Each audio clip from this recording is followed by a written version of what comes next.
Going beyond the tropes of a generic investigative documentary, Dear Zachary, a letter to a father to a son about his father is deeply personal and frustratingly tragic, and it doesn't have a happy ending. The 2008 Dear Zachary documentary is directed by Kurt Cohen, who began filming when his childhood friend Andrew Bagby mysteriously died in 2001. While Cohen's research mainly focused on how Andrew's ex, Shirley Turner, was a prime suspect, matters grew tenser when she revealed that she was pregnant with Andrew's baby, the titular Zachary. What happened next not only shattered the lives of Andrew's parents but also the filmmaker of the Dear Zachary documentary. The build-up to Dear Zachary's harrowing end is still impactful more than a decade after the documentary's premiere. While several true crime documentaries go too far with shock value, Cohen's investigative work and emotional voiceover make Dear Zachary stand out. Andy's death and the subsequent chaos at the end of the Dear Zachary documentary reveal how a personal tragedy can leave a lasting impact on everyone involved.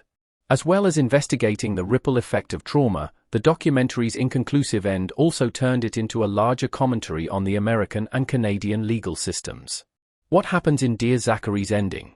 A dedicated movement emerges to ensure the events of the Dear Zachary documentary aren't repeated at the end of Dear Zachary. Andrew's parents, David and Kathleen, fight to get justice for their son, whom they are convinced was shot in cold blood by his ex-lover, Shirley. To make matters worse, after getting out on bail, Shirley gains custody of her son, Zachary, eventually dying with the child in a murder-suicide.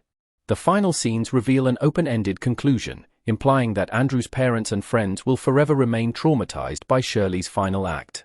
There are glimmers of hope as David and Kathleen never give up their battle to pressure the Canadian authorities for bail law reforms.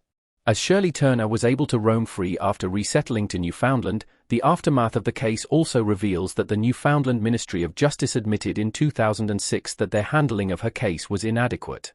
The conclusion based on the legal facts and Cohen's own views confirms that better legal handling and research into Shirley's criminal history could have prevented Zachary's death.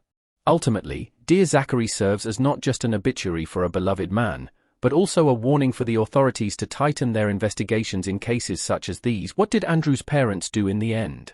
Grief and resilience pushed David and Kathleen forward. Cover of Dance with the Devil by David Bagby.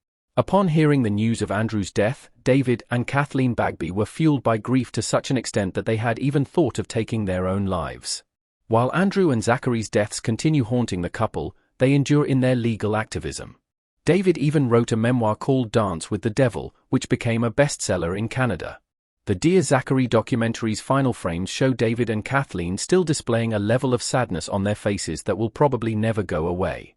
With the documentary ending with a dedication note to them, Cohen succeeds at directing a fitting tribute to Andrew's parents and their legal struggles. Could Zachary's death have been avoided?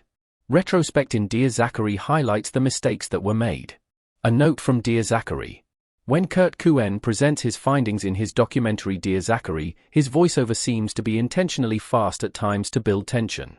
This is most obvious toward the end of the film as he talks about how Shirley Turner already had multiple criminal charges against her and how Andrew had already complained about her to the police. These facts become very significant as the story reaches a dark end as they offer a chance for the police officers to self-reflect on how they could have stopped Shirley and how even her court-prescribed psychiatrist, who was later found guilty of misconduct, could have been more stringent. Where did Dear Zachary's earnings go? The movie encourages the audience to take action. An ending note in Dear Zachary. Despite the tragedy of the movie, the final text screens of Dear Zachary offer some optimism about the larger cause that the team had been striving for. The filmmakers encourage the viewers to write to the Canadian Parliament in support of bail reform to honor Andrew and Zachary. It is also mentioned that all earnings from the documentary would go to charity programs in honor of Andrew, such as the Dr. Andrew Bagby and son Zachary Andrew Memorial Bursary at the Memorial University of Newfoundland. A website was created for such charitable causes. It is clear how personal and non-commercial a project Dear Zachary is for Cohen. The ending of the tragically disturbing documentary Dear Zachary does not include the influence it has had on actual Canadian laws since its release provided that impact. However, there have been significant updates to the story since the film was finished. The documentary eventually succeeded in putting enough pressure on the Canadian Parliament to introduce a bill in 2009. Canadian MP Scott Andrews was so moved by Dear Zachary that he drafted and moved Bill C-64, also known as Zachary's Bill, the aim of which was to provide more effective protection to children involved in bail hearings and custody battles. The bill was signed into law in 2010. Dear Zachary's letter format explained. The intention of the format changed with the tragic outcome.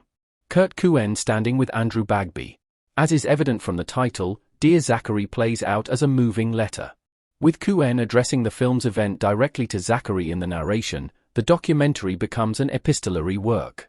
However, it's interesting how the documentary covers the changing nature of Cohen's research, which is also reflected in the change of narration.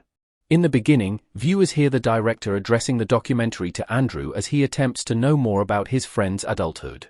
But with new findings like the custody dispute over Zachary and his death, the end product becomes a letter that Cohen would have given to Zachary if he were still alive.